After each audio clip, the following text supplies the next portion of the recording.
అందరికీ నమస్కారం. కరుణశ్రీగా ప్రసిద్ధి చెందిన జంజాల పాపయ్య శాస్త్రి గారు గుంటూరు జిల్లా కొమ్మూరు గ్రామంలో జన్మించారు.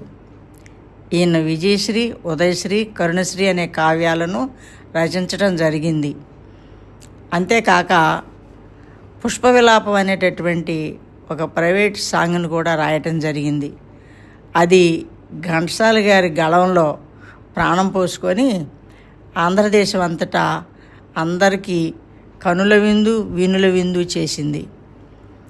మరి ఘంటసాల గారిలాగా అనడానికి ఇంకో ఘంటసాల గారే పుట్టాలి, లేదా ఆయనే మళ్ళీ జన్మించాలి.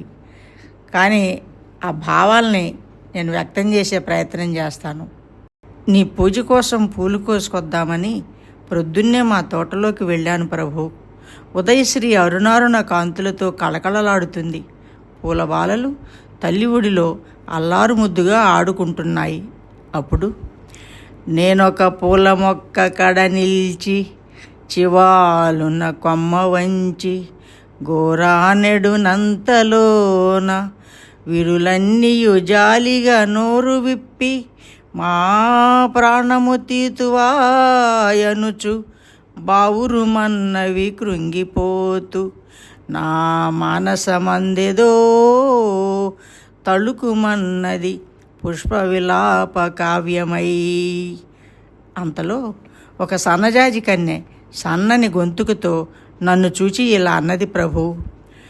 ఆయువు గల్గు 4 గడియల్ కనిపెంచిన తీవె తల్లి తదీయ కరమ్ములోన శ్రేష్టమై నూయల నూగుచున్ మురియుచుందుము ఆయువు తీరినంతనే హాయిగా కన్ను మూసెదము ఆయమ చల్లని కాలివ్రేళ్లపై.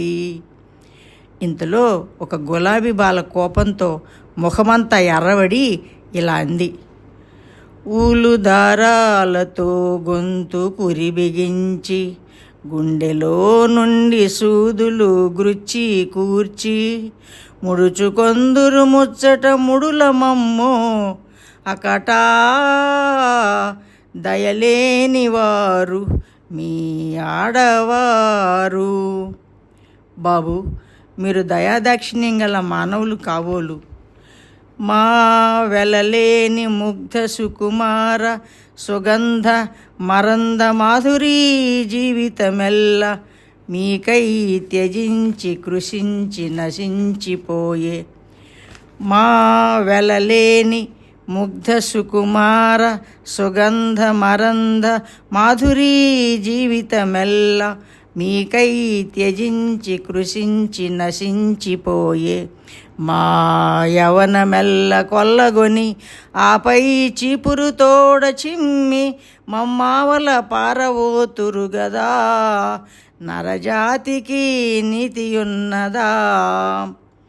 ఓయి మానవుడా, బుద్ధదేవుని భూమిలో పుట్టినావు, సహజమగు ప్రేమ నీలోన చచ్చెనేమో.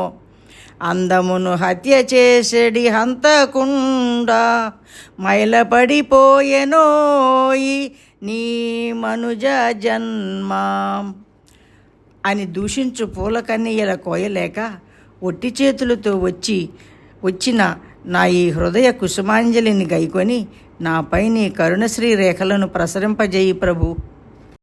నిజంగా పూలుకి నోరుండి అవి గనక మనం పెట్టే బాధల్ని భరించలేక అవి మాట్లాడగలిగితే వాటి బాధ ఎలా ఉంటుందో కరుణశ్రీ గారు ఈ పద్యాల్లో వివరించారు.